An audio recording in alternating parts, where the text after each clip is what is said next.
Oi, sétimo ano! Bom, hoje teremos uma pintora brasileira muito importante para a história do nosso país, para a história da arte brasileira, que é a Anita Malfatti. Anita Catarina Malfatti nasceu no dia 2 de dezembro de 1889.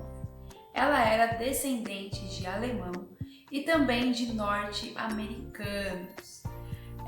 A Anita ela nasceu com um problema no braço direito, com atrofia muscular. Então o músculo não consegue se desenvolver e ele fica num tamanho bem menor do que o comum. Então ela tinha uma mobilidade muito reduzida na mão direita. E por isso ela precisou aprender a escrever com a mão esquerda e também a desenhar com a mão esquerda.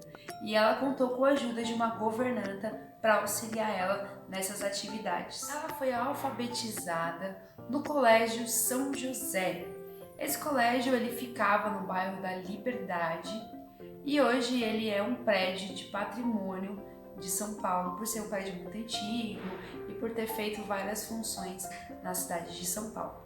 Estudou também numa escola americana aqui em São Paulo e em 1897 ela ingressa no Colégio Mackenzie, que fica na Consolação. Bom, nessa época o pai da Anita Malfatti morre e a mãe dela começa a dar aulas de inglês e também de pintura. Então nesse momento ela começa a passar por uma fase conturbada. Está na adolescência, então já é uma coisa difícil, então o fato de ter que lidar com um pai que morreu e não saber o que fazer da sua vida. Então ela propõe a uma experiência de pré-morte. E eu vou ler um textinho para vocês do que ela definiu a vida dela nesse ponto quando ela tinha 13 anos, que foi o rumo que ela tomou e a carreira que ela havia seguido lá. O que ela falou? Eu tinha 13 anos e sofria porque não sabia que rumo tomar na vida. Nada ainda me revelara o futuro da minha sensibilidade. Resolvi então me submeter a uma estranha experiência. Sofrer a sensação absorvente da morte. Achava que uma forte emoção que me aproximasse violentamente do perigo me daria a decifração definitiva da minha personalidade. E veja o que eu fiz. Nossa casa ficava próxima da estação Barra Funda. Um dia eu saí de casa, amarrei fortemente as minhas tranças de menina, deitei-me debaixo dos dormentes e esperei o trem passar por cima de mim. Foi uma coisa horrível, indescritível. O barulho ensurdecedor, a deslocação do ar, a temperatura asfixiante deram-me uma impressão de delírio e loucura.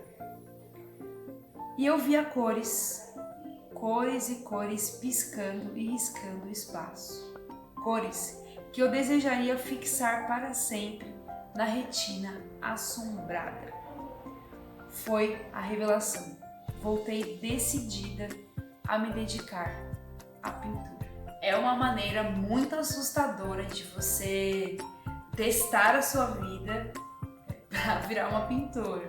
Hoje nós temos psicólogos, hoje a gente tem uma rede de apoios que vai te ajudar a definir uma área que você quer fazer da sua carreira artística ou carreira profissional. Então é meio perturbador você tentar se matar para descobrir o que você quer fazer da sua vida. Mas mesmo assim, é uma experiência muito particular, assim. E é legal conhecer a história desses artistas, conhecer o que eles passaram de verdade, e não só as obras. Aos 19 anos ela se torna professora e em 1910, com a ajuda do seu padrinho, ela vai para a Alemanha estudar na Escola de Artes de Berlim. E lá ela começa a estudar o expressionismo. Expressionismo é uma linguagem artística que tem o objetivo expressar os sentimentos, então distorcer as formas e usar algumas cores destoadas da realidade, que representam algum sentimento, alguma sensação.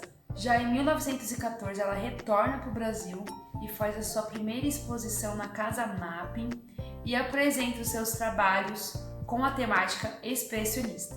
Em 1915, Anita Malfatti se muda para os Estados Unidos e lá ela ingressa na Faculdade de Artes de Nova York.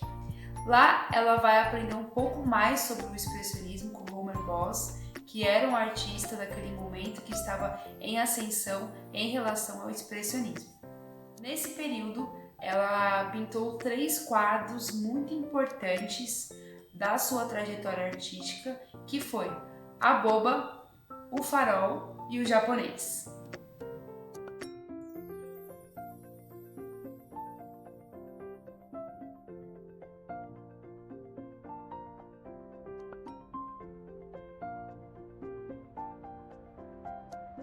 Em 1917, Anita retorna para o Brasil e no dia 20 de dezembro, com muita insistência de um dos seus melhores amigos, de Cavalcante, em criar uma exposição.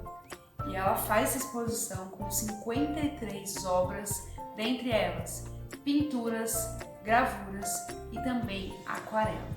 Através dessa exposição, os críticos de arte de São Paulo falam muito sobre essa exposição, entre eles o Monteiro Lobato, que era um colunista do jornal O Estadão de São Paulo, e lá ele fez diversas críticas muito duras àquela exposição.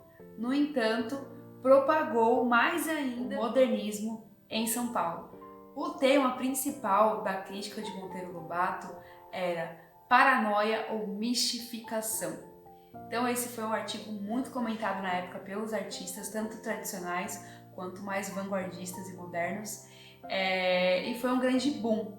E nesse momento ela criou algumas obras muito importantes para aquele período, que foram A Mulher de Cabelos Verdes e O Homem Amarelo.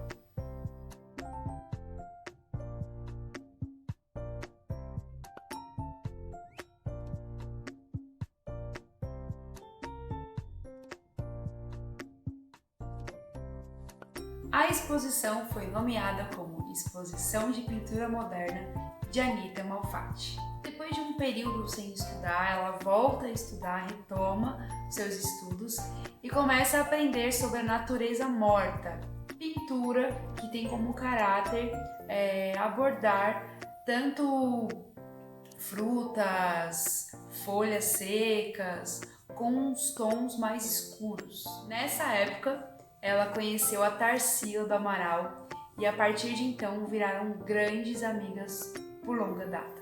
Incentivada pelos amigos, ela participa da Semana de Arte Moderna de 1922 e forma com os 4 outros artistas o Clube dos 5, que tem também a Tarsila do Amaral, o Oswald de Andrade, o Mário de Andrade e também Menotti Del Pique.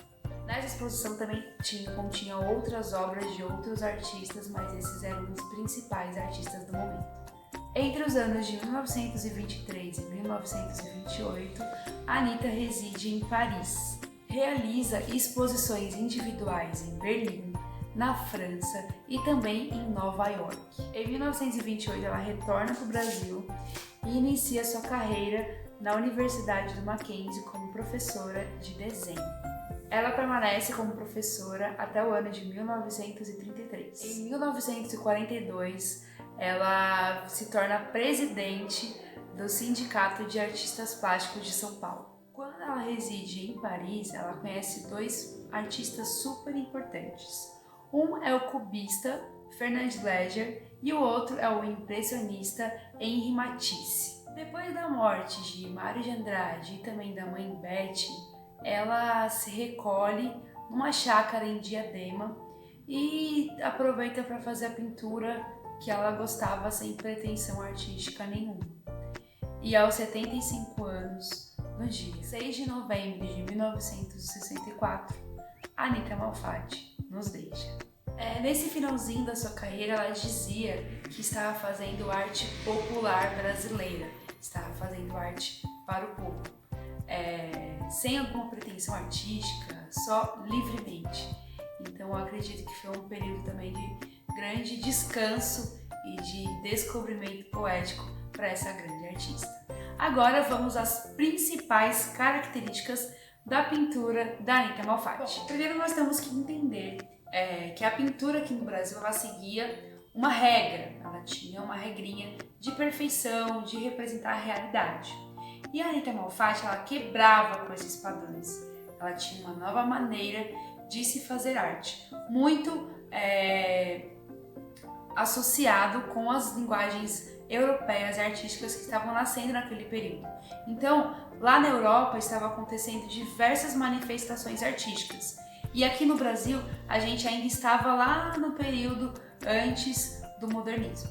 Tudo bem? Deu para compreender? Então a gente estava mais ou menos aqui na arte clássica e ela ia quebrar essa ruptura da arte clássica. Bom, então a primeira característica da Anita Malfatti são as cores vibrantes. Então ela usa a cor para deixar a sua tela bem viva, bem presente. Quando você olha, você já compreende que é uma obra da Anita Malfatti. Segunda característica, as pinceladas são visíveis. O que é uma pincelada visível? Ela usava uma gramatura de tinta maior do que o normal. Então, se ela fosse fazer uma linha, ela ia colocar 3 vezes mais tintas nessa linha, certo? Destaque nas expressões. Então, os personagens que ela vai abordar, ela vai colocar de uma maneira bem expressiva, demonstrando os sentimentos. Então, se está triste, vai estar triste. Se está com raiva, vai mostrar que está com raiva. E assim por diante. Descumprimento com o real. O que seria isso? Ela quebra os padrões da arte clássica que busca a realidade, a verdade. Então ela busca tirar os traços corretos de um rosto, por exemplo, quebrar a estrutura de um corpo, deixar um corpo maior, um corpo menor, quebrar a proporção. Então ela fazia isso de propósito. Quebra do modelo artístico da academia. Academia quer dizer as escolas que propagavam arte naquele momento. Então eles buscavam a realidade, então ela fazia ao contrário, ela não queria uma figura realista, ela queria uma figura estilizada, a figura que ela ia criar, um símbolo. Nas obras da Anita, a gente vai sempre perceber e notar cenas do cotidiano. Então, ou uma pessoa sentada, ou uma pessoa fazendo alguma coisa na cozinha, ou fazendo alguma atividade. Então, cenas que acontecem no dia a dia. Bom, agora vamos conhecer algumas obras da Anita Malfatti.